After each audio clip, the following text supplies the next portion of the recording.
नमस्कार। आपका स्वागत है एक ऐसी यात्रा में जहां समय की दीवारें ढह जाती हैं, जहां चमत्कार सच हो जाते हैं और जहां एक महायोगी की कहानी आपके रोंगटे खड़े कर देगी। आज हम बात करेंगे उस अद्भुत पुरुष की जिनके सामने स्वयं हनुमान जी को घुटने टेकने पड़े थे, जिन्होंने बजरंगबली को बंदी बना लिया था, जिनके एक इशारे पर देवता भी लाचार हो गए थे। क्या आप जानते हैं कि एक ऐसा संत हुआ जिसका जन्म मां के गर्भ से नहीं बल्कि गोबर के ढेर से हुआ था, जिनके नाम पर एक पूरा शहर आपके रोंगटे खड़े कर देगी। आज हम बात करेंगे उस अद्भुत पुरुष की जिनके सामने स्वयं हनुमान जी को घुटने टेकने पड़े थे, जिन्होंने बजरंगबली को बंदी बना लिया था, जिनके एक इशारे पर देवता भी लाचार हो गए थे। क्या आप जानते हैं कि एक ऐसा संत हुआ जिसका जन्म मां के गर्भ से नहीं बल्कि गोबर के ढेर से हुआ था, जिनके नाम पर एक पूरा शहर है गोरखपुर और एक पूरा देश का नाम गोरखा, जिनकी खिचड़ी के राज ने एक राजा की जान बचाई थी और जिनके एक वाक्य गोरख धंधा से आज पूरी दुनिया वाकिफ है। ये कहानी है गुरु गोरखनाथ की, जिन्हें स्वयं भगवान शिव का अवतार माना जाता है, जो त्रेता में भी थे, द्वापर में भी और कलयुग में भी विद्यमान है, जिनके चमत्कारों की गाथाएं आज भी उत्तर भारत के गांव-गांव में गूंजती है और जिनकी शिक्षाएं आज भी लाखों योगियों का मार्गदर्शन करती है। तो दोस्तों, अगर आप भी जानना चाहते हैं कि आखिर गुरु गोरखनाथ कौन थे, उनका जन्म कैसे हुआ, उन्होंने कौन कौन से चमत्कार दिखाए, खिचड़ी वाला राज क्या है, हनुमान जी उनके सामने क्यों हारे, उन्होंने अपने गुरु मत्स्येंद्रनाथ को कैसे मुक्त कराया, राजा भरथरी और गोपीचंद से उनके क्या संबंध थे, उनके 12 पंथ कौन से हैं, उनके प्रमुख मंदिर और समाधि स्थल कहाँ है, उन्होंने कौन कौन से ग्रंथ लिखे, उनके योग की क्या विशेषताएं थी और क्या आज भी उनके अनुयायी मौजूद हैं, तो इस ऑडियो बुक को अंत तक जरूर सुनिएगा। ये सिर्फ एक कहानी नहीं है, ये एक यात्रा है, एक अनुभव है, एक साधना है। और हाँ, इस यात्रा को शुरू करने से पहले मैं आपसे एक छोटी सी प्रार्थना करूंगा। अगर ये ऑडियो बुक आपको पसंद आए तो कृपया इस चैनल को सब्सक्राइब करें, क्योंकि ऐसी अद्भुत कहानियां, यही रहस्यमयी गाथाएं, यही प्रेरणादायक जीवनियां हम आपके लिए लाते रहेंगे। सब्सक्राइब बटन दबाइए, बेल आइकन दबाइए, ताकि आपसे कोई कहानी छूटे नहीं। तो चलिए अब शुरू करते हैं महायोगी गुरु गोरखनाथ की अमर गाथा। तो सबसे पहले जानते हैं कि आखिर ये गुरु गोरखनाथ है कौन, इनका इतना नाम क्यों है, इनका क्या महत्व है और क्यों आज भी इतनी सदियों बाद इनकी चर्चा होती है। गुरु गोरखनाथ, जिन्हें गोरक्षनाथ भी कहा जाता है, नाथ संप्रदाय के सबसे प्रमुख योगी हुए हैं। नाथ संप्रदाय क्या है? ये एक ऐसा संप्रदाय है जो योग, तंत्र, साधना और शैव दर्शन को सर्वोच्च मानता है।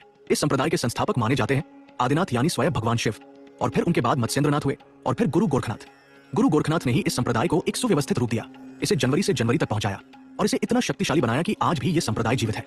अब सवाल उठता है कि गुरु गोरखनाथ का समय क्या था, वो किस काल में हुए थे? ये एक बहुत ही रोचक प्रश्न है, क्योंकि अलग अलग विद्वानों ने अलग अलग मत दिए हैं।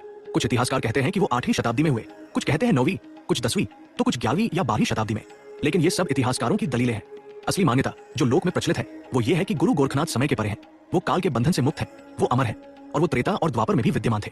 जी हाँ, आपने बिल्कुल सही सुना। ऐसी मान्यता है कि जब भगवान राम का राज्याभिषेक हुआ उस वक्त गुरु गोरखनाथ वहां उपस्थित थे, और जब भगवान कृष्ण और रुक्मिणी का विवाह हुआ उस वक्त भी गुरु गोरखनाथ वहां मौजूद थे। यानी ये योगी ऐसे हैं जो तीनों कालों में विचरण करते हैं, जिनके लिए समय की कोई सीमा नहीं, जो जब चाहे प्रकट हो जाए और जब चाहे अंतर्ध्यान हो जाए। ये कोई साधारण मानव नहीं है, ये एक महायोगी है, एक सिद्ध पुरुष है, जिन्होंने योग के बल पर मृत्यु पर विजय पाली है। गुरु गोरखनाथ के गुरु थे मत्स्येंद्रनाथ, जिन्हें मच्छंद्रनाथ भी कहा जाता है। ये दोनों मिलकर नाथ संप्रदाय के सबसे बड़े स्तंभ बने। मत्स्येंद्रनाथ को भी एक महान योगी माना जाता है और कहा जाता है कि उन्होंने स्वयं भगवान शिव से योग की शिक्षा प्राप्त की थी। लेकिन गोरखनाथ ने अपने गुरु से भी आगे बढ़कर योग को एक नई ऊंचाई दी, एक नया आयाम दिया। गुरु गोरखनाथ ने ही हठयोग को इस दुनिया में दिया। हठयोग क्या है? हठयोग एक ऐसी योग साधना है जिसमें शरीर को इतना कठोर, इतना शक्तिशाली बना दिया जाता है कि वो कभी बीमार न पड़े, कभी बूढ़ा ना हो, कभी मरे ही ना। हठ का मतलब होता है दृढ़ता, अडिगता, और योग का मतलब है जोड़ना, मिलाना, यानी दृढ़ता के साथ शरीर और आत्मा को जोड़ना और उस परमात्मा से मिलन करना। गुरु गोरखनाथ ने योग के ऐसे ऐसे आसन बनाए, ऐसी ऐसी क्रियाएं बताई कि लोग देखते ही रह जाते थे। उल्टे आसन, सीधे आसन, कठिन से कठिन आसन, जिन्हें देखकर लगता था कि ये मनुष्य का शरीर ऐसा कर ही नहीं सकता। और तभी से एक शब्द चला आ रहा है, गोरख धंधा। आपने अक्सर सुना होगा, जब कोई काम उल्टा सीधा होता है या समझ में नहीं आता या बहुत जटिल होता है, लोग कहते हैं ये क्या गोरख धंधा लगा रखा है, या ये तो बहुत गोरख धंधा है। असल में ये शब्द गुरु गोरखनाथ के उल्टे सीधे जटिल योगासनों से ही बना है। लोग उनके आसनों को देखकर कहते थे कि ये कैसा गोरख धंधा है, और फिर ये शब्द आम बोलचाल में आ गया। गुरु गोरखनाथ ने योग को इतना सरल बनाया कि आम आदमी भी इसे समझ सके, इसे अपना सके। उन्होंने कहा, योग का मतलब सिर्फ शरीर को मरोड़ना नहीं है, योग का मतलब है अपने मन को वश में करना, अपनी इंद्रियों को वश में करना, अपनी वासनाओं पर काबू पाना और अंत में उस परमात्मा से मिलन करना। उन्होंने कहा कि ये शरीर ही मंदिर है, इस शरीर में ही भगवान बसे हैं। बाहर मंदिरों में भटकने से क्या लाभ?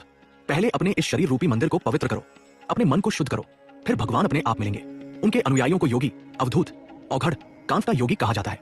ये लोग साधारण जीवन जीते हैं, लेकिन उनकी साधना असाधारण होती है। कांफटा क्यों कहा जाता है? क्योंकि ये अपने कानों में बड़े बड़े कुंडल पहनते हैं, जिन्हें दर्शन या मुद्रा कहा जाता है। ये कुंडल पहनने की प्रथा गुरु गोरखनाथ ने ही शुरू की थी, और ये इस बात का प्रतीक है कि उन्होंने गुरु के वचनों को कानों में धारण कर लिया है। अब वो किसी और की नहीं सुनेंगे, सिर्फ गुरु की। गुरु गोरखनाथ ने अपने अनुयायियों को 12 पंथों में बांटा, यानी 12 समुदाय, जिनमें नाथ योगी बंटे हुए हैं। ये पंथ है सत्यनाथ, धर्मनाथ, रामनाथ, लक्ष्मणनाथ, हरिनाथ, आदिनाथ आदि। हर पंथ का अपना अलग मुख्य स्थान है, अपनी अलग परंपरा है, अपनी अलग गुरु परंपरा है, लेकिन सबका मूल एक ही है, गुरु गोरखनाथ। गुरु गोरखनाथ ने न सिर्फ योग बल्कि समाज सुधार में भी महत्वपूर्ण भूमिका निभाई। उन्होंने जाति पाति के भेद को मिटाया, ऊंच नीच का विरोध किया और कहा कि सब एक समान है, सब में वही परमात्मा बसता है। उन्होंने मूर्ति पूजा का विरोध नहीं किया, लेकिन यह जरूर कहा कि बाहरी पूजा से ज्यादा महत्वपूर्ण है आंतरिक साधना। उन्होंने लोगों को बताया कि असली मंदिर तो तुम्हारा शरीर है, असली तीर्थ तो तुम्हारा मन है। और असली गुरु तो तुम्हारी आत्मा है। उनकी शिक्षाओं का प्रभाव इतना गहरा था कि उत्तर भारत के कई राजा महाराजा उनके शिष्य बन गए। राजा भरथरी जो उज्जैन के महान राजा थे और गोपीचंद जो बंगाल के राजा थे, ये दोनों गुरु गोरखनाथ के शिष्य बने। इनकी कहानियां भी बहुत प्रसिद्ध हैं, जिनके बारे में हम आगे विस्तार से बात करेंगे। तो इस तरह गुरु गोरखनाथ सिर्फ एक योगी नहीं थे, वो एक दार्शनिक थे, एक समाज सुधारक थे, एक गुरु थे, और उन लोगों के लिए तो भगवान के अवतार थे जो उन्हें मानते थे। उनका जीवन इतना रहस्यमय, इतना अद्भुत, इतना चमत्कारिक था कि उसे सुनकर आप हैरान रह जाएंगे। और अब हम उन्हीं के जीवन की अद्भुत कथाओं को सुनने वाले हैं। और अब हम सुनेंगे सबसे रोचक, सबसे चमत्कारिक और सबसे रहस्यमयी कहानी, गुरु गोरखनाथ के जन्म की कहानी। ये कहानी इतनी अद्भुत है कि सुनकर आप यकीन नहीं करेंगे, लेकिन ये सच है, ये मान्यता है, ये विश्वास है, और लाखों लोग आज भी इस पर यकीन करते हैं। तो कहानी कुछ यूं है। बहुत पुरानी बात है, जब ये धरती ऋषि मुनियों से भरी हुई थी, जब योगतंत्र का बोलबाला था, जब चमत्कार आम बात थे। उस समय गुरु मत्स्येंद्रनाथ नाम के एक महान योगी हुए। वो बहुत शक्तिशाली थे, बहुत तेजस्वी थे, और उनके पास अद्भुत सिद्धियां थी। वो एक गांव से दूसरे गांव, एक नगर से दूसरे नगर भ्रमण करते रहते थे, लोगों को योग की शिक्षा देते थे, और उनके चमत्कारों की चर्चा चारों तरफ फैली हुई थी। एक दिन की बात है, गुरु मत्स्येंद्रनाथ भिक्षा मांगने एक छोटे से गांव में गए। वो रोज की तरह घर घर जा रहे थे, भिक्षा ले रहे थे। एक घर से भिक्षा लेते समय उन्होंने देखा कि गृह स्वामिनी यानी उस घर की मालकिन बहुत उदास है। उसकी आंखों में आंसू थे, चेहरे पर गम था, वो किसी काम में मन नहीं लगा पा रही थी। गुरु मत्स्येंद्रनाथ बड़े दयालु थे। उन्होंने उस स्त्री से पूछा, बेटी तुम इतनी उदास क्यों हो? तुम्हारी आंखें क्यों नम है? तुम्हारे चेहरे पर वह चमक क्यों नहीं है? कोई कष्ट है तो मुझसे कहो, हो सकता है मैं तुम्हारी कोई मदद कर सकूं। स्त्री ने हाथ जोड़कर बड़ी विनम्रता से कहा, महाराज मैं निः संतान हूं, मेरे कोई संतान नहीं है। इसी दुख में मैं दिन रात व्याकुल रहती हूं। मेरा पति भी दुखी रहता है, ससुराल वाले भी ताने देते हैं, और मैं क्या करूं समझ में नहीं आता। बहुत दवाई की, बहुत व्रत रखे, बहुत मन्नतें मांगी, लेकिन कोई फायदा नहीं हुआ। गुरु मत्स्येंद्रनाथ ने उस स्त्री की व्यथा सुनी और उनका हृदय करुणा से भर गया। उन्होंने अपने तपोबल से देखा कि इस स्त्री के भाग्य में संतान है, लेकिन कुछ कर्म बंधन है जिनके कारण देरी हो रही है। उन्होंने तुरंत अपने हाथ की एक चुटकी भभूत यानी विभूति उठाई जो उनके शरीर पर लगी हुई थी, और उस स्त्री को देते हुए कहा, बेटी इस भभूत को खा लो, तुम्हें एक तेजस्वी, बलशाली और महान पुत्र होगा। ये मेरा आशीर्वाद है। इतना कहकर गुरु मत्स्येंद्रनाथ आगे चले गए। उन्हें कोई संदेह नहीं था, कोई शंका नहीं थी, क्योंकि वो जानते थे कि उनका वचन सच होगा, उनका आशीर्वाद फलीभूत होगा। लेकिन कहानी यही खत्म नहीं होती। उस स्त्री को भरोसा ही नहीं हुआ। उसने सोचा, ये कैसे साधु हैं, कहीं से आए, कोई पहचान नहीं, कोई परिचय नहीं, बस एक चुटकी राख दी और कह रहे हैं कि इससे पुत्र होगा। ये तो असंभव है। शायद ये कोई पागल साधु है या कोई ठग है जो ऐसे ही लोगों को बहकाता है। उसने उस भभूत को खाने के बजाय पास में जहां गाय का गोबर रखा था उस गड्ढे में फेंक दिया। उसे लगा, इस राख को खाकर क्या होगा, बेहतर है कि फेंक दूं। और वो अपने काम में लग गई, उस बात को भूल गई। अब सुनिए, समय बीतता गया, दिन बीते, महीने बीते, साल बीते, 12 साल पूरे हो गए। वो स्त्री अब पहले से ज्यादा बूढ़ी हो गई थी। उसके बाल सफेद होने लगे थे, लेकिन उसके मन में संतान की चाह अभी भी थी, वो दुख अभी भी था। एक दिन वही गुरु मत्स्येंद्रनाथ फिर से उसी गांव में आए। उन्हें वो स्त्री याद थी, और उन्हें यह भी याद था कि उन्होंने उसे एक वरदान दिया था। वो सीधे उसी घर गए। दरवाजे पर वही स्त्री खड़ी थी। अब वो बूढ़ी हो गई थी, उदासी उसके चेहरे पर और गहरी हो गई थी। गुरु मत्स्येंद्रनाथ ने पूछा, बेटी बताओ तुम्हारा पुत्र कहाँ है? वो तेजस्वी बालक कहाँ है जो मैंने तुमसे कहा था कि होगा? मैं देखना चाहता हूं उसे। अब स्त्री घबरा गई। उसे वो पूरी घटना याद आ गई, 12 साल पुरानी। उसके पैरों तले जमीन खिसक गई। उसने सोचा, अब क्या करूं? झूठ बोलूं, क्या कहूं, सच बता दूं? डरते डरते, सहमते सहमते, कांपते हुए स्वर में उसने सारी बात सच सच बता दी। उसने कहा, महाराज मुझे माफ कर दीजिए, मुझे विश्वास नहीं हुआ था। मैंने सोचा ये कोई साधु है, कोई ठग है। वो भभूत मैंने खाई नहीं, उसे मैंने गोबर के ढेर में फेंक दिया था। गुरु मत्स्येंद्रनाथ मुस्कुराए। उनके चेहरे पर कोई गुस्सा नहीं था, कोई निराशा नहीं थी, कोई क्रोध नहीं था। उन्होंने बड़े प्यार से, बड़ी करुणा से कहा, बेटी घबराओ मत, डरो मत, तुमने गलती की है, लेकिन गुरु की कृपा से कुछ भी असंभव नहीं। मुझे वो स्थान दिखाओ जहां तुमने भभूत फेंकी थी। स्त्री उन्हें ले गई उस स्थान पर। वहां एक गोबर का ढेर था, पुराना, सूखा, लेकिन फिर भी वैसा ही। लेकिन देखते क्या है कि एक गाय उस गोबर के ढेर पर खड़ी होकर अपना दूध बहा रही थी। गाय अपना दूध धारा की तरह उस ढेर पर गिरा रही थी, मानो किसी की प्यास बुझा रही हो, मानो किसी को दूध पिला रही हो। और वो गाय रोज वहां आती, रोज दूध बहाती। गुरु मत्स्येंद्रनाथ ने यह देखा तो उनकी आंखों में आंसू आ गए। उन्होंने पहचान लिया कि उस भभूत में जो शक्ति थी वो नष्ट नहीं हुई, बल्कि वहां छिपी हुई थी, और गाय उस शक्ति को सींच रही थी, पोषण दे रही थी। उन्होंने उस ढेर के पास जाकर ध्यान लगाया और फिर आवाज लगाई, बेटा बाहर आओ, अब समय आ गया है, मैं तुम्हारा गुरु आ गया हूं, तुम बाहर आओ, मैं तुम्हें देखना चाहता हूं। और फिर वहां से एक चमत्कार हुआ। उस गोबर के ढेर के अंदर से हलचल शुरू हुई, और फिर धीरे धीरे एक बालक बाहर निकला। वो कोई साधारण बालक नहीं था, वो 12 वर्ष का था, सुंदर, तेजस्वी, दिव्य। उसका शरीर कमल के समान सुगंधित था, चेहरे पर तेज था, आंखों में गहरा ज्ञान था, माथे पर भस्म लगी थी, और उसके शरीर से एक अलौकिक चमक निकल रही थी। वो सीधा गुरु मत्स्येंद्रनाथ के चरणों में गिर पड़ा और बोला, गुरुजी मैं आपका दास हूं, आपने मुझे जन्म दिया, आपने मुझे इस योग्य बनाया। यह बालक और कोई नहीं, गुरु गोरखनाथ थे। गोबर से प्रकट हुए, इसलिए नाम पड़ा गोरखनाथ। कुछ लोग कहते हैं गोरक्षनाथ, यानी गोबर में रक्षित, गोबर से प्रकट, गोबर में छिपे हुए। और यही कारण है कि इन्हें मत्स्येंद्रनाथ का मानस पुत्र कहा जाता है, यानी उनके मन से उत्पन्न, उनके आशीर्वाद से प्रकट। स्त्री ये सब देखकर हैरान रह गई। उसकी आंखों के सामने चमत्कार हो रहा था। उसे अपनी गलती पर बहुत पछतावा हुआ, लेकिन अब क्या हो सकता था? गुरु मत्स्येंद्रनाथ ने उसे समझाया, बेटी ये तुम्हारा पुत्र नहीं है, ये तो ईश्वर का अवतार है, ये पूरी दुनिया का गुरु होगा, लाखों लोगों का मार्गदर्शक होगा। तुमने भले ही भभूत फेंक दी, लेकिन गुरु की शक्ति ने उसे सुरक्षित रखा, और अब ये बालक हमें मिल गया। गुरु गोरखनाथ ने अपनी मां की तरह उस स्त्री को प्रणाम किया और उसे आशीर्वाद दिया। फिर वो अपने गुरु के साथ चल दिए, योग की शिक्षा लेने, साधना करने, और अंत में खुद एक महान गुरु बनने। सोचिए दोस्तों, ये कितनी अद्भुत कथा है। एक चुटकी भभूत, जिसे खाया नहीं गया, फेंक दिया गया, 12 साल तक गोबर में पड़ी रही, लेकिन गुरु की शक्ति से उस भभूत में प्राण आ गए। उसने एक महान योगी को जन्म दिया। यह दिखाता है कि गुरु की कृपा कितनी अपार होती है, कि गुरु का वचन कभी झूठा नहीं होता, चाहे कितनी भी बाधाएं आए, चाहे कितनी भी गलतियां हों। यह कहानी हमें यह भी सिखाती है कि कभी कभी हम अपने अज्ञान में, अपने अविश्वास में बड़े से बड़े वरदान को ठुकरा देते हैं। हमें गुरु के वचनों पर, शास्त्रों के वचनों पर, संतों के वचनों पर विश्वास रखना चाहिए, क्योंकि वो हमारे हित के लिए ही होते हैं। गुरु गोरखनाथ का यह जन्म ही बताता है कि वो कोई साधारण मनुष्य नहीं थे। वो अलौकिक थे, दिव्य थे, चमत्कारिक थे, और उनके जीवन की आगे की कहानियां और भी अद्भुत है, जिन्हें हम अब सुनेंगे। गुरु मत्स्येंद्रनाथ ने गुरु गोरखनाथ को अपने साथ ले लिया और अब उनकी शिक्षा शुरू हुई। ये कोई साधारण शिक्षा नहीं थी, ये योग की शिक्षा थी, तंत्र की शिक्षा थी, जीवन के रहस्यों की शिक्षा थी। गुरु मत्स्येंद्रनाथ ने गोरखनाथ को सबसे पहले यम और नियम सिखाए। यम क्या होते हैं? यम वो नियम है जो हमें बताते हैं कि हमें क्या नहीं करना चाहिए, जैसे अहिंसा यानी किसी को कष्ट न देना, सत्य यानी हमेशा सच बोलना, अस्तेय यानी चोरी न करना, ब्रह्मचर्य यानी इंद्रियों पर नियंत्रण, और अपरिग्रह यानी जरूरत से ज्यादा इकट्ठा न करना। और नियम वो है जो हमें बताते हैं कि हमें क्या करना चाहिए, जैसे शौच यानी शरीर और मन की सफाई, संतोष यानी जो मिले उसमें खुश रहना, तप यानी कठिनाइयों को सहना, स्वाध्याय यानी शास्त्रों का अध्ययन, और ईश्वर प्रणिधान यानी ईश्वर में समर्पण। फिर उन्होंने गोरखनाथ को आसन सिखाए, पद्मासन, सिद्धासन, स्वास्तिकासन, वज्रासन, ऐसे हजारों आसन। गोरखनाथ ने इतनी जल्दी सीखा कि गुरु भी हैरान रह गए। उन्होंने देखा कि ये बालक कोई साधारण नहीं है, ये तो जन्मजात योगी है। फिर आया प्राणायाम का समय। प्राणायाम का मतलब है प्राण यानी जीवनी शक्ति को नियंत्रित करना। गुरु मत्स्येंद्रनाथ ने गोरखनाथ को सिखाया कि कैसे सांस को अंदर लेना है, कैसे रोकना है, कैसे बाहर छोड़ना है, कैसे नाड़ियों को शुद्ध करना है, कैसे कुंडलिनी को जगाना है। गोरखनाथ ने ये सब इतनी गहराई से सीखा कि कुछ ही समय में वो प्राणायाम के स्वामी बन गए। फिर आया ध्यान का समय। ध्यान का मतलब है एकाग्रता, मन को एक बिंदु पर लगाना। गुरु ने सिखाया कि कैसे बाहरी विचारों को हटाकर भीतर की शांति को महसूस करना है, कैसे इस शरीर और मन से ऊपर उठकर उस परमात्मा से जुड़ना है। और फिर आई समाधि। समाधि यानी पूर्ण विलीनता, जहां न शरीर का भान रहता है, न मन का, न संसार का, सिर्फ एक परमानंद रहता है। गुरु गोरखनाथ ने ये सब इतनी जल्दी सीखा, इतनी गहराई से सीखा कि गुरु मत्स्येंद्रनाथ को लगा कि अब इससे बड़ा कोई योगी नहीं हो सकता। उन्होंने गोरखनाथ को सभी सिद्धियां प्रदान की, सभी शक्तियां दी और उन्हें अपना उत्तराधिकारी घोषित किया। लेकिन योग की शिक्षा यही खत्म नहीं हुई। गुरु गोरखनाथ ने अपनी साधना जारी रखी। कहा जाता है कि उन्होंने हिमालय की गुफाओं में, घने जंगलों में और नदियों के किनारे कई सालों तक कठोर तपस्या की। उन्होंने भूख प्यास को त्यागा, नींद को त्यागा, आराम को त्यागा और सिर्फ योग में लीन रहे। उनकी तपस्या इतनी कठोर थी कि देवता भी डर जाते थे। उनके तप की अग्नि से चारों तरफ ताप फैलता था। उनके ध्यान में इतनी शक्ति थी कि जंगली जानवर भी शांत होकर उनके पास बैठ जाते थे। कहा जाता है कि एक बार उन्होंने इतने लंबे समय तक ध्यान किया कि उनके शरीर पर चींटियों ने अपना घर बना लिया, उनके बालों में पक्षियों ने घोंसला बना लिया, लेकिन उनका ध्यान नहीं टूटा। ऐसी थी उनकी एकाग्रता, ऐसा था उनका समर्पण। और फिर एक दिन उनकी साधना पूरी हुई। उन्हें सभी सिद्धियां प्राप्त हो गई। वो कण कण में व्याप्त हो गए, वो काल के परे हो गए, वो अमर हो गए। अब वो कोई साधारण योगी नहीं थे, वो महायोगी बन चुके थे। उनके गुरु मत्स्येंद्रनाथ ने उन्हें आशीर्वाद दिया और कहा, जाओ बेटा, अब दुनिया में जाओ, लोगों को योग सिखाओ, उन्हें सही रास्ता दिखाओ, उन्हें इस मोहमाया के जाल से मुक्त कराओ। तुम्हारा नाम इतिहास में सुनहरे अक्षरों में लिखा जाएगा, तुम्हें युगों युगों तक याद किया जाएगा। और फिर गुरु गोरखनाथ ने दुनिया भर में भ्रमण शुरू किया। वो एक गांव से दूसरे गांव, एक नगर से दूसरे नगर, एक राज्य से दूसरे राज्य गए। जहां भी जाते लोग उनके दर्शन के लिए उमड़ पड़ते। उनके चमत्कारों की चर्चा चारों तरफ फैल जाती। उनके उपदेशों को सुनकर लोग अपना जीवन बदल लेते। उन्होंने कई राजाओं को, कई महाराजाओं को, कई अमीरों को, कई गरीबों को योग की शिक्षा दी। उन्होंने किसी में भेद नहीं किया, न जाति का, न धर्म का, न ऊंच नीच का। सबके लिए उनके दरवाजे खुले थे, सबके लिए उनकी कृपा थी। अब हम सुनेंगे गुरु गोरखनाथ की उस प्रसिद्ध कहानी को जो उत्तर भारत में बहुत प्रचलित है, खिचड़ी वाली कहानी। ये कहानी इतनी लोकप्रिय है कि बच्चा बच्चा जानता है और इसमें एक गहरा संदेश छिपा है। तो कहानी कुछ यूं है। एक बार की बात है, किसी राज्य में एक राजा था।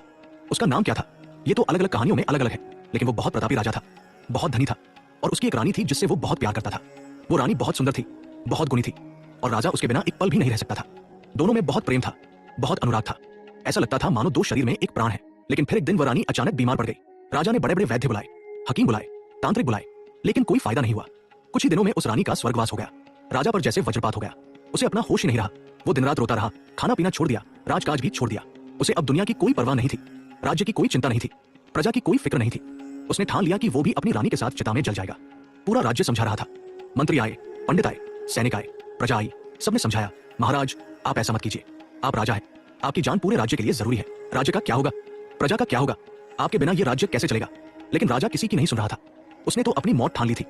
रानी की चिता सजाई गई, चंदन की लकड़ियां रखी गई, घी डाला गया, सुगंधित द्रव्य डाले गए। राजा ने स्नान किया, नए वस्त्र पहने और चिता पर चढ़ने को तैयार हो गया। पूरा नगर उदास था, हर तरफ मातम था, औरतें रो रही थी, बच्चे डरे हुए थे। तभी वहां गुरु गोरखनाथ पधारे। उन्होंने देखा कि एक राजा मरने पर तुला है, पूरा शहर उदास है, हर तरफ मातम है। उन्होंने तुरंत समझ लिया कि ये राजा मुंह के अंधे में डूबा हुआ है, इसे कोई समझा नहीं पा रहा है। उन्होंने सोचा कि इसे समझाने का कोई तरीका निकालना होगा। गुरु गोरखनाथ के पास एक मिट्टी की हांडी थी जिसमें खिचड़ी बनी हुई थी। वो उस हांडी को लेकर वहां आए जहां चिता सजी थी। उन्होंने सबके सामने वो हांडी जोर से जमीन पर पटक दी। हांडी चकनाचूर हो गई, खिचड़ी जमीन पर बिखर गई, मिट्टी के टुकड़े इधर उधर बिखर गए। और फिर गुरु गोरखनाथ जोर जोर से रोने लगे, विलाप करने लगे, छाती पीटने लगे। वो चिल्ला रहे थे, हाय हाय, मेरी हांडी टूट गई, मेरी खिचड़ी बिखर गई, मैं क्या करूंगा अब। मेरी तो हांडी ही सब कुछ थी, मेरे पास तो और कुछ नहीं था। ये हांडी ही मेरी पूंजी थी, अब मैं कैसे जाऊंगा। राजा ने यह देखा तो हैरान रह गया। उसका ध्यान अपने दुख से हटकर इस साधु की ओर गया। वो चिता से उतरा, गुरु गोरखनाथ के पास आया और बोला, महाराज, आप एक साधु हैं, एक योगी हैं, एक संत हैं। आपको तो वैराग्य होना चाहिए, मोहमाया से ऊपर होना चाहिए। आप एक मिट्टी की हांडी के लिए इतना रो रहे हैं। ये तो मिट्टी का बर्तन है, टूट गया तो क्या हुआ? दूसरा बना लीजिए, दूसरा ले लीजिए, कोई दे देगा। एक हांडी के लिए इतना रोना ठीक नहीं। गुरु गोरखनाथ ने अपने आंसू पोंछे और मुस्कुराते हुए राजा की तरफ देखा। फिर वो बोले, राजन, तुमने तो मुझे समझा दिया। तुम सही कहते हो, एक मिट्टी की हांडी के लिए इतना रोना व्यर्थ है। वो तो मिट्टी की बनी है, एक दिन टूटनी ही थी। चाहे आज टूटे चाहे कल, टूटना तो तय था। फिर गुरुजी ने राजा की ओर गंभीरता से देखा और बोले, लेकिन राजन, तुम एक राजा हो, एक बुद्धिमान व्यक्ति हो, एक ज्ञानी हो। तुम एक इंसान के लिए, एक नश्वर शरीर के लिए अपनी जान दे रहे हो। वो रानी जो तुम्हारी पत्नी थी, जिसे तुम प्यार करते थे, उसका ये शरीर भी तो मिट्टी का बना था। ये शरीर भी तो 5 तत्वों से बना है, पृथ्वी, जल, अग्नि, वायु, आकाश। ये भी एक दिन नष्ट होना ही था। उसकी आत्मा तो अमर है, अविनाशी है, वो तो कभी नहीं मरती। वो तो एक शरीर छोड़कर दूसरे शरीर में चली गई। तुम काहे का मोह करते हो? राजा को समझ आने लगी। गुरुजी ने आगे कहा, जो आया है वो जाएगा। ये तो प्रकृति का नियम है, ये तो संसार का नियम है। जन्म है तो मृत्यु है, मिलन है तो बिछो है। ये सब चलता रहता है। तुम एक राजा हो, तुम्हारे ऊपर पूरे राज्य की जिम्मेदारी है। तुम्हारी प्रजा तुम्हें देख रही है, तुम्हारे बच्चे तुम्हें देख रहे हैं, तुम्हारे मंत्री तुम्हें देख रहे हैं। तुम अगर इस तरह मोह में पड़कर अपनी जान दे दोगे तो ये सब क्या करेंगे? तुम्हारा राज्य कैसे चलेगा? तुम्हारी प्रजा का क्या होगा? राजा की आंखें खुल गई। उसे एहसास हुआ कि वो कितना बड़ा अंधा हो गया था। उसने गुरु गोरखनाथ के चरण पकड़ लिए और बोला, महाराज, आपने मेरी आंखें खोल दी। मैं अंधा हो गया था, मोह के अंधे में डूबा हुआ था। मुझे कुछ सूझ नहीं रहा था। मैं अपने कर्तव्य को भूल गया था। आपने मुझे जीवन का सच बता दिया। आपने एक मिट्टी की हांडी के जरिए मुझे समझा दिया कि ये शरीर भी मिट्टी का है। इसके पीछे मत भागो, अपने कर्तव्य का पालन करो। राजा ने आत्मदाह का विचार त्याग दिया। उसने चिता से उतरकर सबको आशीर्वाद दिया। वो वापस अपने राजमहल लौट आया और प्रजा की सेवा में लग गया। उसने गुरु गोरखनाथ को अपना गुरु बना लिया और उनके बताए रास्ते पर चलने लगा। इस तरह गुरु गोरखनाथ ने अपनी खिचड़ी से एक राजा की जान बचाई, एक राज्य को बचाया और एक मूर्ख राजा को ज्ञानी बना दिया। और तब से ये कहानी प्रसिद्ध हो गई। लोग कहते हैं गोरखनाथ की खिचड़ी का राज यही है कि मोह से ऊपर उठो, सच को देखो और जीवन को सही ढंग से जियो। कोई भी वस्तु, चाहे वो कितनी भी प्रिय क्यों न हो, उसके मोह में पड़कर अपने कर्तव्यों को मत भूलो। ये कहानी हमें ये भी सिखाती है कि कभी कभी सीधे उपदेश से ज्यादा असरदार होता है एक छोटा सा उदाहरण। गुरु गोरखनाथ ने राजा को सीधे समझाने की कोशिश नहीं की, बल्कि एक नाटक के जरिए, एक उदाहरण के जरिए उसे सच्चाई का एहसास कराया। अब हम सुनेंगे गुरु गोरखनाथ और राजा भर्तृहरि की कहानी, जो बहुत प्रसिद्ध है और जिसमें एक गहरा संदेश छिपा है। राजा भर्तृहरि उज्जैन के महान राजा थे, बहुत पराक्रमी, बहुत धनी और बहुत विद्वान। उनके दरबार में कई विद्वान, कई कवि, कई ज्ञानी लोग रहते थे। वो खुद भी बहुत बड़े कवि थे और उनके लिखे हुए कई ग्रंथ आज भी प्रसिद्ध हैं। राजा भर्तृहरि की एक रानी थी जिसका नाम था रानी पिंगला। वो बहुत सुंदर थी, बहुत गुणी थी और राजा उससे बहुत प्यार करते थे। लेकिन रानी पिंगला के मन में एक और था। वो राजा के छोटे भाई से प्यार करती थी और उसी के साथ मिलकर राजा को धोखा देने की योजना बनाई। एक दिन रानी पिंगला ने राजा से कहा, महाराज, मुझे एक अमर फल चाहिए, ऐसा फल जिसे खाने से मैं कभी ना मरूं, हमेशा जवान रहूं। राजा भर्तृहरि को अपनी रानी की ये इच्छा सुनकर बहुत खुशी हुई। उन्होंने कहा, मैं तुम्हारी हर इच्छा पूरी करूंगा, मैं तुम्हारे लिए अमर फल लाऊंगा। राजा भर्तृहरि ने बहुत प्रयास किए, बहुत खोज की और आखिरकार उन्हें एक ऐसा फल मिल गया जिसके बारे में कहा जाता था कि इसे खाने से अमरता मिलती है। वो फल लेकर राजा अपने महल लौटे और रानी पिंगला को दे दिया। रानी पिंगला ने वो फल लिया लेकिन खाया नहीं। उसने वो फल अपने प्रेमी राजा के छोटे भाई को दे दिया और कहा, इसे खा लो, तुम अमर हो जाओगे। लेकिन राजा के छोटे भाई ने भी वो फल नहीं खाया। उसने सोचा, ये फल इतना कीमती है, इसे मैं अपनी प्रेमिका को दे दूं। और उसने वो फल अपनी एक दासी को दे दिया। दासी ने वो फल लिया लेकिन उसने भी नहीं खाया। वो जानती थी कि ये फल बहुत कीमती है, इसलिए उसने इसे राजा भर्तृहरि को दे दिया, क्योंकि राजा ही तो सबसे योग्य है। जब राजा भर्तृहरि ने वो फल वापस देखा तो वो हैरान रह गए। उन्होंने पूछा, ये फल तो मैंने रानी को दिया था, ये तुम्हारे पास कैसे आया? दासी ने पूरी कहानी बता दी, कैसे रानी ने वो फल राजा के भाई को दिया और उसने दासी को, और दासी ने राजा को वापस दे दिया। राजा भर्तृहरि को सच्चाई का पता चल गया। उन्हें पता चल गया कि उनकी रानी, जिस पर वो इतना भरोसा करते थे, जिससे वो इतना प्यार करते थे, वो उन्हें धोखा दे रही है। उनका दिल टूट गया। उन्हें एहसास हुआ कि ये संसार कितना नश्वर है, ये रिश्ते कितने झूठे हैं, ये प्रेम कितना क्षणिक है। उन्होंने उसी समय राजपाट त्यागने का फैसला कर लिया। उन्होंने कहा, जिस रानी के लिए मैंने अमर फल लाया, उसी ने मुझे धोखा दिया। ये संसार व्यर्थ है, अब मैं साधु बनूंगा। और वो राजमहल छोड़कर जंगल की तरफ चल दिए। जंगल में घूमते घूमते उनकी मुलाकात गुरु गोरखनाथ से हुई। गुरु गोरखनाथ ने उन्हें देखा तो पहचान लिया कि ये कोई साधारण व्यक्ति नहीं है, ये कोई राजा है जो वैराग्य लेकर निकला है। उन्होंने राजा भर्तृहरि से पूछा, तुम कौन हो? इतने उदास क्यों हो? क्या हुआ? राजा भर्तृहरि ने सारी कहानी बता दी। गुरु गोरखनाथ ने कहा, राजन, ये संसार ऐसा ही है, यहाँ कोई किसी का नहीं होता, यहाँ सिर्फ माया है, सिर्फ मोह है, सिर्फ धोखा है। तुमने सही किया कि राजपाट त्याग दिया। अब अगर चाहो तो मेरे पास रहो, मैं तुम्हें योग सिखाऊंगा, तुम्हें सच्चा ज्ञान दूंगा। राजा भर्तृहरि गुरु गोरखनाथ के शिष्य बन गए। उन्होंने कठोर साधना की, कई सालों तक योग किया और अंत में उन्हें भी सिद्धियां प्राप्त हो गई। वो भी एक महान योगी बन गए। राजा भर्तृहरि ने कई ग्रंथ लिखे, जिनमें भर्तृहरि शतक बहुत प्रसिद्ध है। इसमें उन्होंने वैराग्य, ज्ञान और संसार के सच के बारे में लिखा है। उनके कई दोहे आज भी लोगों की जुबान पर है। ये कहानी हमें सिखाती है कि इस संसार में किसी पर भी पूरा भरोसा नहीं किया जा सकता। जिस पर सबसे ज्यादा भरोसा करो वही सबसे बड़ा धोखा दे सकता है। इसलिए मोहमाया में मत पड़ो, अपने कर्तव्य का पालन करो और अगर मौका मिले तो सच्चे ज्ञान की तरफ बढ़ो। गुरु गोरखनाथ की एक और प्रसिद्ध कहानी है गोपीचंद की। गोपीचंद बंगाल के एक राजा थे, बहुत शक्तिशाली, बहुत धनी। उनकी मां का नाम था रानी मैनावती, जो खुद एक महान योगी थी और गुरु गोरखनाथ की शिष्या थी। रानी मैनावती ने अपने बेटे गोपीचंद को बचपन से ही योग की शिक्षा दी थी। लेकिन गोपीचंद राजपाट में इतना मस्त था कि उसे योग में कोई रुचि नहीं थी। वो अपनी रानियों में, अपने सुख साधनों में, अपने राज वैभव में डूबा हुआ था। एक दिन रानी मैनावती ने गुरु गोरखनाथ से प्रार्थना की, गुरुजी, मेरा बेटा गोपीचंद इस मोहमाया में डूबा हुआ है। उसे इस संसार का सच नहीं पता। कृपया आप उसे समझाइए, उसे सही रास्ता दिखाइए। गुरु गोरखनाथ ने कहा, माता चिंता मत करो, मैं तुम्हारे बेटे को समझा दूंगा, लेकिन मैं उसे सीधे नहीं समझाऊंगा, क्योंकि सीधे समझाने से वो नहीं मानेगा। मैं एक तरकीब करूंगा। गुरु गोरखनाथ ने एक योजना बनाई। वो एक साधु का वेश बनाकर गोपीचंद के दरबार में गए। उन्होंने गोपीचंद से कहा, राजन, मैं आपको एक बहुत कीमती चीज देना चाहता हूं। और उन्होंने गोपीचंद को एक सूखा हुआ खूल दिया। गोपीचंद ने कहा, यह तो सूखा हुआ खूल है, इसमें कीमती क्या है? गुरु गोरखनाथ ने कहा, राजन, ये खूल तो सूख गया, लेकिन इसकी खुशबू अभी भी बाकी है। ठीक वैसे ही ये शरीर तो एक दिन सूख जाएगा, मर जाएगा, लेकिन इसकी आत्मा अमर है, उसकी खुशबू हमेशा रहेगी। तुम इस शरीर के पीछे मत पड़ो, आत्मा की तरफ ध्यान दो। गोपीचंद को बात समझ में आई, लेकिन वो अभी भी राज सुख में मस्त था। फिर गुरु गोरखनाथ ने एक और तरकीब की। वो एक भिखारी का वेश बनाकर गोपीचंद के सामने आए और कहा, राजन, मुझे कुछ भीख चाहिए। गोपीचंद ने कहा, लो, सोने के सिक्के ले लो। गुरु ने कहा, राजन, मुझे सोने के सिक्के नहीं चाहिए, मुझे तो वो चीज चाहिए जो तुम्हारे पास सबसे कीमती है। गोपीचंद ने सोचा, मेरे पास सबसे कीमती क्या है? मेरा राज्य, मेरा खजाना, मेरी रानियां, मेरे हाथी घोड़े। लेकिन गुरु ने कहा, राजन, ये सब तो नश्वर है, ये सब तो एक दिन छूट जाएगा। असली कीमती चीज तो है तुम्हारा ज्ञान, तुम्हारा विवेक, तुम्हारी आत्मा। गोपीचंद अब थोड़ा और समझने लगा। फिर गुरु गोरखनाथ ने उसे अपनी मां रानी मैनावती के पास भेजा। रानी मैनावती ने उसे योग की शिक्षा दी, समझाया कि ये संसार कितना नश्वर है, ये राजपाट कितना क्षणिक है। आखिरकार गोपीचंद को समझ में आ गया। उसने राजपाट त्याग दिया और गुरु गोरखनाथ का शिष्य बन गया। उसने भी कठोर साधना की और अंत में एक महान योगी बन गया। गोपीचंद की कहानी बंगाल और उड़ीसा में बहुत प्रसिद्ध है और आज भी लोग गाते हैं गोपीचंद का गीत या गोपीचंद का पद। ये कहानी हमें सिखाती है कि राजपाट, वैभव, सुख सुविधाएं सब नश्वर है। असली चीज है ज्ञान, योग और आत्मा की शांति। अब हम सुनेंगे सबसे शक्तिशाली, सबसे रोमांचक और सबसे चमत्कारिक प्रसंग। वो प्रसंग जब महायोगी गुरु गोरखनाथ के सामने स्वयं हनुमान जी को घुटने टेकने पड़े, जब बजरंगबली लाचार हो गए, जब उन्हें बंदी बनना पड़ा। ये वर्णन स्कंद पुराण के केदारखंड में मिलता है, जो हिंदू धर्म का बहुत प्राचीन और पवित्र ग्रंथ है। तो कहानी कुछ यूं है। एक बार की बात है, गुरु गोरखनाथ के गुरु मत्स्येंद्रनाथ कहीं चले गए और काफी समय तक वापस नहीं लौटे। गोरखनाथ ने कई जगह ढूंढा, लेकिन उनका पता नहीं चला। फिर उन्होंने अपने योग बल से देखा कि उनके गुरु कहाँ है। उन्हें पता चला कि गुरु मत्स्येंद्रनाथ त्रिया राज्य में है। त्रिया राज्य कहाँ था? माना जाता है कि ये आज के चीन के पास, तिब्बत की तरफ, हिमालय के उस पार कोई क्षेत्र था। वहां की रानी थी मैनाकनी, जो बहुत सुंदर, बहुत शक्तिशाली और बहुत तांत्रिक शक्तियों वाली थी। वो हनुमान जी की बहुत बड़ी भक्त थी और उन्होंने हनुमान जी से वरदान प्राप्त कर रखा था। गुरु मत्स्येंद्रनाथ किसी काम से उस राज्य में गए थे और वहां की रानी मैनाकनी ने उन्हें देख लिया। वो उनके रूप, उनके तेज, उनके योग बल से मोहित हो गई। उसने अपनी तांत्रिक शक्तियों से, अपने मोह जाल से गुरु मत्स्येंद्रनाथ को फंसा लिया। गुरु मत्स्येंद्रनाथ उसके प्रेम में ऐसे डूबे कि अपना योग, अपनी साधना, अपना सब कुछ भूल गए। वो रानी के महल में रहने लगे, राजसी वस्त्र पहनने लगे, राजसी भोजन करने लगे और रानी के साथ गृहस्थ सुख में लीन हो गए। जब ये बात गुरु गोरखनाथ को पता चली तो वे बहुत दुखी हुए। उन्होंने सोचा, मेरे गुरु इतने महान योगी, जिन्होंने हिमालय में कठोर तपस्या की, जिन्होंने योग के सभी रहस्य जाने, जिन्हें स्वयं भगवान शिव का आशीर्वाद प्राप्त था, वो एक स्त्री के मोह में फंस गए। वो अपने असली स्वरूप को भूल गए। ये कैसे हो सकता है? उन्हें इस मोह के जाल से मुक्त कराना ही मेरा कर्तव्य है। गुरु गोरखनाथ ने ठान लिया कि वे अपने गुरु को इस मोह के जाल से मुक्त करा के रहेंगे, चाहे कुछ भी हो जाए। वे त्रिया राज्य की ओर चल पड़े। रास्ता बहुत कठिन था, बर्फीले पहाड़ थे, घने जंगल थे, खतरनाक रास्ते थे, लेकिन वो रुके नहीं। उनके मन में सिर्फ एक ही लक्ष्य था, अपने गुरु को मुक्त कराना। आखिरकार वो त्रिया राज्य की सीमा पर पहुंच गए। अब वहां से आगे जाना था, लेकिन रास्ते में किसी ने उनका रास्ता रोक लिया। सामने एक विशालकाय वानर खड़ा था, इतना बड़ा कि उसका सिर आसमान में, पैर जमीन पर, शरीर पहाड़ जैसा। उसकी आंखों से अंगारे निकल रहे थे, उसके दांत नुकीले थे, उसकी गर्जना से पूरा जंगल कांप रहा था। वो और कोई नहीं, स्वयं हनुमान जी थे। उन्होंने वन मानुष का रूप धारण किया था, यानी एक विशाल वानर का रूप। दरअसल रानी मैनाकनी ने हनुमान जी से प्रार्थना की थी, प्रभु मेरी रक्षा कीजिए, कोई मेरे पति को मुझसे छीनने न आए, कोई मेरे सुख में विघ्न न डाले। हनुमान जी ने अपने भक्त की रक्षा के लिए वहां प्रहरी का काम संभाल लिया था। हनुमान जी ने गुरु गोरखनाथ को देखा और गरजते हुए बोले, साधु आगे मत बढ़ो, वापस लौट जाओ, यहाँ से आगे जाने की अनुमति नहीं है।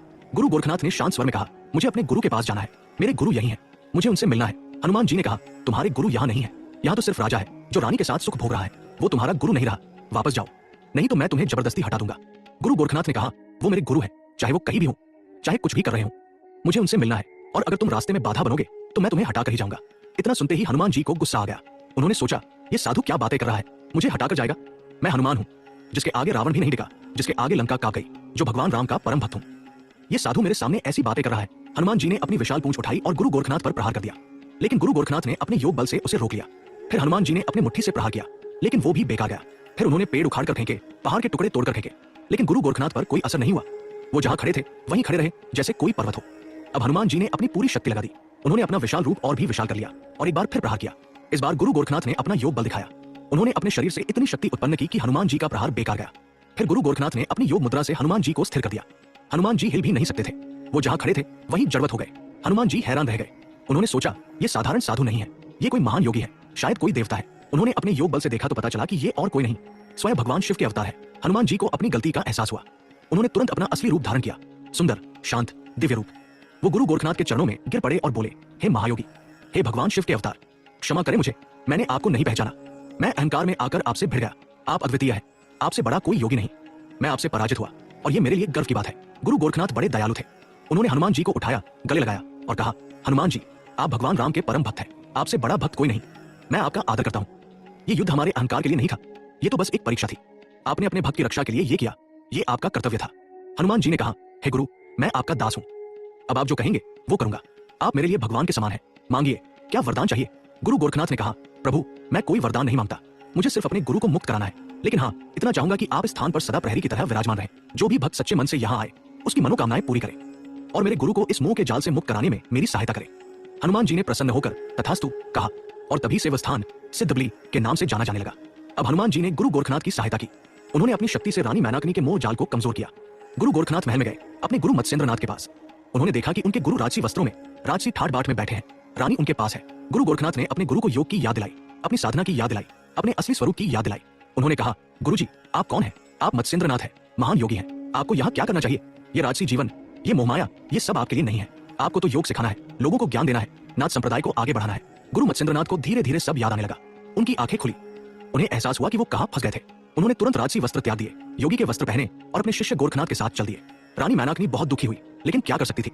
उसने गुरु गोरखनाथ से प्रार्थना की, हे गुरु, मुझे क्षमा कर दो, मैंने अज्ञान में ये सब किया। गुरु गोरखनाथ ने उसे आशीर्वाद दिया और कहा, तुम भी योग की साधना करो, सच्चा ज्ञान प्राप्त करो। ये मोहमाया का जाल नहीं, सच्चा प्रेम भी होता है और वो है ईश्वर से। इस तरह गुरु गोरखनाथ ने अपने गुरु को मुक्त कराया और हनुमान जी को भी अपना भक्त बना लिया। दोस्तों, आज भी उत्तराखंड के कोटद्वार में पहाड़ियों के बीच सिद्धबली मंदिर है। वहाँ गुरु गोरखनाथ और हनुमान जी एक साथ विराजमान है। कहा जाता है कि जो भी सच्चे मन से वहां जाता है उसकी सभी मनोकामनाएं पूरी होती हैं। हनुमान जी वहाँ प्रहरी की तरह बैठे हैं और गुरु गोरखनाथ ध्यान में लीन है। दोनों की शक्तियां एक साथ मिलकर भक्तों की रक्षा करती हैं। अब बात करते हैं गुरु गोरखनाथ के उन प्रमुख स्थलों की जहां आज भी उनके दर्शन होते हैं, जहां उनकी समाधि है, जहां उनके चरण चिन्ह हैं और जहां लाखों भक्त हर साल जाते हैं। सबसे पहला और सबसे प्रमुख स्थान है उत्तर प्रदेश का गोरखपुर। ये शहर गुरु गोरखनाथ के ही नाम पर बसा है। यहाँ का प्रसिद्ध गोरखनाथ मंदिर उनकी समाधि स्थली है। ये मंदिर नाथ संप्रदाय का सबसे बड़ा और सबसे महत्वपूर्ण केंद्र है। गोरखनाथ मंदिर बहुत प्राचीन है, लेकिन इसे कई बार तोड़ा गया और फिर से बनाया गया। आज जो मंदिर है वो भव्य और विशाल है। मंदिर के गर्भगृह में गुरु गोरखनाथ की पादुका है, यानी उनके चरण चिन्ह। यहीं पर उनकी समाधि है। माना जाता है कि गुरु गोरखनाथ ने यहीं पर अपने शरीर का त्याग किया था, या यूं कहें कि यहीं पर वो समाधि में लीन हुए थे। हर साल यहाँ भव्य मेला लगता है, खासकर नवरात्रि के समय, मकर संक्रांति के समय और गुरु गोरखनाथ की जयंती पर यहाँ लाखों श्रद्धालु आते हैं। दूर दूर से नाथ, योगी, संत, महात्मा यहाँ इकट्ठा होते हैं। पूरा मंदिर भक्ति के रंग में रंग जाता है। हर तरफ जय गोरखनाथ के नारे गूंजते हैं। गोरखनाथ मंदिर का एक और महत्व है, ये भारतीय राजनीति में भी महत्वपूर्ण भूमिका निभाता है। यहाँ के महंत और पीठाधीश्वर का बहुत प्रभाव है। कई प्रसिद्ध राजनेता यहाँ आते हैं, कई फैसले यहाँ होते हैं। दूसरा प्रमुख स्थान है नेपाल का गोरखा जिला। नेपाल के इस इलाके का नाम भी गुरु गोरखनाथ के नाम पर ही पड़ा है। यहाँ एक प्रसिद्ध गुफा है जहाँ गुरु गोरखनाथ ने तपस्या की थी। उस गुफा में आज भी उनके पग चिन्ह मौजूद हैं। कहा जाता है कि ये चिन्ह स्वयं प्रकट हुए थे और आज भी वैसे ही है। हर साल वैशाख पूर्णिमा को यहाँ रोट महोत्सव मनाया जाता है। इस दिन हजारों लोग इकट्ठा होते हैं, विशाल भंडारे होते हैं और रात भर भजन कीर्तन चलता है। वैसे आपको जानकर हैरानी होगी कि नेपाल के राजवंश गोरखा कहलाते थे और उन्होंने अपना नाम गुरु गोरखनाथ से ही लिया था। नेपाल की सेना आज भी गोरखा कहलाती है और दुनिया की सबसे बहादुर सेनाओं में गिनी जाती है। गोरखा सैनिकों की वीरता के किस्से आज भी प्रसिद्ध हैं। तीसरा प्रमुख स्थान है उत्तराखंड का सिद्धबली, जिसके बारे में हम अभी बात कर ही रहे थे। कोटद्वार के पास पहाड़ियों के बीच ये स्थान बहुत सुंदर और शांत है। यहाँ गुरु गोरखनाथ और हनुमान जी का एक साथ मंदिर है। कहा जाता है कि यहीं पर गुरु गोरखनाथ और हनुमान जी का युद्ध हुआ था और यहीं पर हनुमान जी ने गुरु गोरखनाथ से वरदान लिया था। चौथा प्रमुख स्थान है राजस्थान का हनुमानगढ़। यहाँ गोगामेडी नामक स्थान है जो गुरु गोरखनाथ और गोगा जी महाराज से जुड़ा है। गोगा जी महाराज राजस्थान के लोक देवता है और वो गुरु गोरखनाथ के शिष्य थे। यहाँ भी बहुत बड़ा मेला लगता है, हर साल लाखों लोग आते हैं। पांचवा प्रमुख स्थान है गुजरात का वेरावल। यहाँ सोमनाथ मंदिर के पास गुरु गोरखनाथ की मढ़ी है। कहा जाता है कि उन्होंने यहाँ काफी समय बिताया था और यहीं पर उन्होंने कई शिष्यों को दीक्षा दी थी। इसके अलावा हिमाचल प्रदेश में कई स्थान है। मंडी, कांगड़ा, चंबा में गुरु गोरखनाथ के मंदिर है। उत्तराखंड में तो कई स्थान है, अल्मोड़ा, नैनीताल, पिथौरागढ़ में। महाराष्ट्र में भी कुछ स्थान है। यहाँ तक कि बांग्लादेश में भी गुरु गोरखनाथ के पीठ है, खासकर चटगांव और ढाका में। यानी पूरे भारत उपमहाद्वीप में नेपाल, बांग्लादेश, पाकिस्तान, तिब्बत तक गुरु गोरखनाथ की उपस्थिति आज भी बनी हुई है। उनके भक्त आज भी उतने ही हैं, उनकी पूजा आज भी उतनी ही होती है। अब सबसे महत्वपूर्ण सवाल, क्या गुरु गोरखनाथ के अनुयायी आज भी मौजूद हैं? क्या नाथ संप्रदाय आज भी जीवित है? क्या उनकी परंपरा आज भी चल रही है? तो दोस्तों, जवाब है जी हाँ, बिल्कुल। गुरु गोरखनाथ की परंपरा आज भी उतनी ही जीवित है जितनी सैकड़ों साल पहले थी। नाथ संप्रदाय के योगी आज भी हजारों की संख्या में हैं, पूरे भारत में फैले हुए हैं। नाथ योगी आज भी वैसे ही रहते हैं जैसे सदियों पहले रहते थे। वो साधारण जीवन जीते हैं, सादा भोजन करते हैं, कठोर साधना करते हैं। उनके कानों में बड़े बड़े कुंडल होते हैं, इसलिए उन्हें कांत का योगी भी कहा जाता है। वो भस्म लगाते हैं, रुद्राक्ष पहनते हैं और गेरुआ वस्त्र पहनते हैं। नाथ संप्रदाय के 12 पंथ आज भी मौजूद है। सत्यनाथ, धर्मनाथ, रामनाथ, लक्ष्मणनाथ, हरिनाथ, आदिनाथ आदि। हर पंथ के अपने अलग मठ है, अपने अलग प्रमुख है, अपनी अलग परंपरा है। हर साल गोरखपुर में, नेपाल के गोरखा में, राजस्थान के गोगामेडी में, उत्तराखंड के सिद्धबली में बड़े बड़े मेले लगते हैं। इन मेलों में हजारों नाथ योगी इकट्ठा होते हैं और लाखों श्रद्धालु आते हैं। नाथ योगी सिर्फ भारत में ही नहीं बल्कि नेपाल, बांग्लादेश, पाकिस्तान, तिब्बत और अब तो अमेरिका और यूरोप में भी फैल गए हैं। कई विदेशी भी नाथ संप्रदाय में दीक्षा ले चुके हैं। और योग की साधना कर रहे हैं। गुरु गोरखनाथ की शिक्षाएं आज भी उतनी ही प्रासंगिक है। आज के इस भागदौड़ भरे जीवन में जब हर कोई तनाव में है, हर कोई चिंता में है, तब योग और ध्यान की जरूरत और भी ज्यादा महसूस होती है। और गुरु गोरखनाथ का योग ही वो रास्ता है जो हमें शांति, संतोष और आनंद की तरफ ले जाता है। तो जी हाँ, गुरु गोरखनाथ के अनुयायी आज भी हैं। उनकी परंपरा आज भी जीवित है और आने वाली सदियों में भी जीवित रहेगी। तो दोस्तों, ये थी कहानी महायोगी गुरु गोरखनाथ की, जिनके जन्म की कथा रहस्यमयी है, जिनके योग की महिमा अपार है और जिनके सामने स्वयं हनुमान जी ने सिर झुकाया।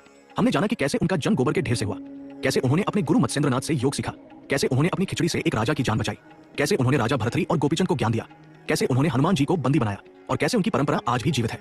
गुरु गोरखनाथ ने हमें सिखाया कि योग सिर्फ शरीर का व्यायाम नहीं है, बल्कि ये आत्मा का परमात्मा से मिलन है। उन्होंने सिखाया कि मोहमाया से ऊपर उठकर ही सच्चा सुख मिलता है। उन्होंने सिखाया कि ये शरीर नश्वर है लेकिन आत्मा अमर है। उनकी खिचड़ी वाली कथा हमें बताती है कि मोह में पड़कर हम अपना जीवन बर्बाद न करें। उनका हनुमान जी से युद्ध हमें बताता है कि सच्चा योगी, सच्चा भक्त किसी भी शक्ति से कम नहीं होता। और उनकी जन कथा हमें बताती है कि गुरु की कृपा कितनी अपार होती है। तो आइए हम भी गुरु गोरखनाथ की शिक्षाओं को अपने जीवन में उतारें, योग को अपनाएं, ध्यान को अपनाएं और इस जीवन को सार्थक बनाएं। अगर आपको ये कथा पसंद आई हो तो कृपया इस चैनल को सब्सक्राइब करें। ऐसी ही रोचक, रहस्यमयी और प्रेरणादायक कहानियां हम आपके लिए लाते रहेंगे। सब्सक्राइब बटन दबाइए, बेल आइकन दबाइए ताकि आपसे कोई कहानी छूटे नहीं। कमेंट में जरूर बताइए कि आपको इस कहानी में कौन सा प्रसंग सबसे अच्छा लगा, क्या जन की कथा या खिचड़ी वाला राज या हनुमान जी से युद्ध। आपके विचार हमारे लिए बहुत कीमती हैं। इस कथा को उन सभी दोस्तों और परिवार वालों के साथ शेयर करें जो ऐसी कहानियों में रुचि रखते हैं। हो सकता है किसी को ये कहानी सुनकर नई प्रेरणा मिले, नई दिशा मिले। तो चलिए आज के लिए इतना ही। अगली कहानी में हम फिर मिलेंगे किसी और महान संत की, किसी और अद्भुत चरित्र की कहानी लेकर। जय गुरु गोरखनाथ। आदेश, आपका दिन मंगलमय हो, आपकी रात शुभ हो और आपका जीवन योगमय हो।